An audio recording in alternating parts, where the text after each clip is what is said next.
मी गॅरेजवर माझ्या गाडीचं काम करत बसलो होतो, त्यावेळेला अचानक काही लोक आले. त्यांनी मला जबरदस्तीने ओढून नेलं, गाडीत बसवलं आणि मला नंतर त्यांनी 1 तासभरानंतर त्यांनी मला सोडून दिलं. तुम्ही कशामुळे तक्रार दिली आहे? तुम्ही नेमकं कुणाविरोधात तक्रार दिली आणि काय तक्रार दिली? मला माहीतच नाही की ॲक्च्युली कोण होतं. फक्त त्यांनी मला वेगवेगळ्या स्वरूपाच्या धमक्या दिल्या आणि त्यांनी मला राजकीय नेत्यांबद्दल बोलण्यास तंबी दिली. आज तुला फक्त उचलले, याच्यानंतर जीवे मारून टाकू बोलशील तर, आणि प्रॉपर्टीचे व्यवहार खरेदी विक्री बंद कर, अशा प्रकारची मला धमकी देण्यात आली. तुम्हाला कुणावर शंका आहे, म्हणजे कुठल्या राजकीय पक्षाबद्दल किंवा नेत्याबद्दल? आता मी शिवसेना उद्धव बाळासाहेब ठाकरेचा शहर प्रमुख आहे आणि विधानसभा निवडणुकीचा प्रचार झाला. आता काय खरी परिस्थिती आहे मला माहिती नाही, पोलीस तपास करतील. आणि खरं तर मी पोलीस प्रशासनाचा आभार मानतो की ज्या तत्परतेने पोलीस प्रशासन रस्त्यावर उतरल्यामुळे मी आज जिवंत आहे. बाकी बाळासाहेबांचा आशीर्वाद, माझ्या आईवडिलांचा आशीर्वाद आणि पोलीस प्रशासनाचा आशीर्वाद, मी आज तुमच्यासमोर जिवंत आहे. बस. तुम्ही म्हणालात की देवाणघेवाणवरून हे प्रकरण, म्हणजे ही घटना घडली. आता हे त्यांनी मला राजकीय हेतूने झालंय का तुमच्या देवाणघेवाणीवरून झाले? मला आता कसं आहे की त्यांनी मला पूर्ण संभ्रमित भाषेत बोलले, त्यामुळे मी तुम्हाला जे बोलले तेच सांगितलं.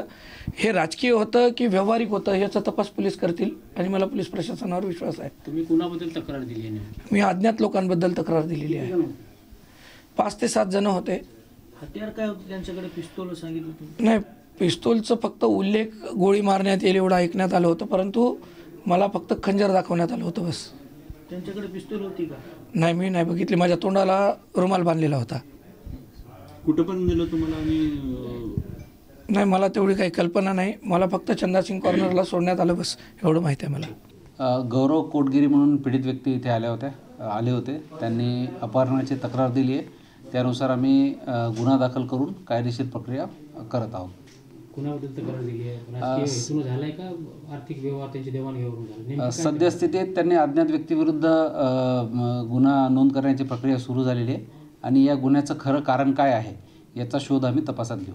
साहेब, या फिर्यादीमध्ये पिस्टलचा उल्लेख करण्यात आलेला आहे? फिर्यादीमध्ये सध्या तरी पिस्टलचा उल्लेख नाही आहे.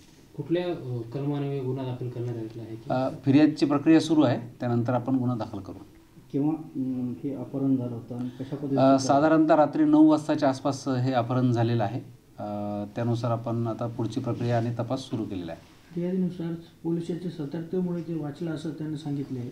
हो, आज नाकाबंदी ठिकठिकाणी आपण जसं आपल्याला मेसेज आला त्यानुसार आपण नाकाबंदी लावलेली होती.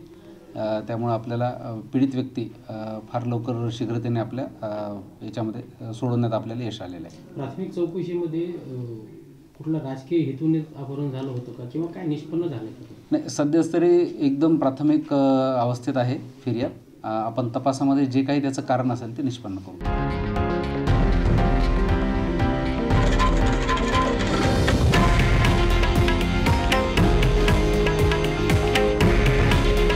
हे आहे देशातील नंबर 1 न्यूज नेटवर्क आणि आपण पाहत आहात TV9 मराठी. काळजी तुमची, हित महाराष्ट्राचं.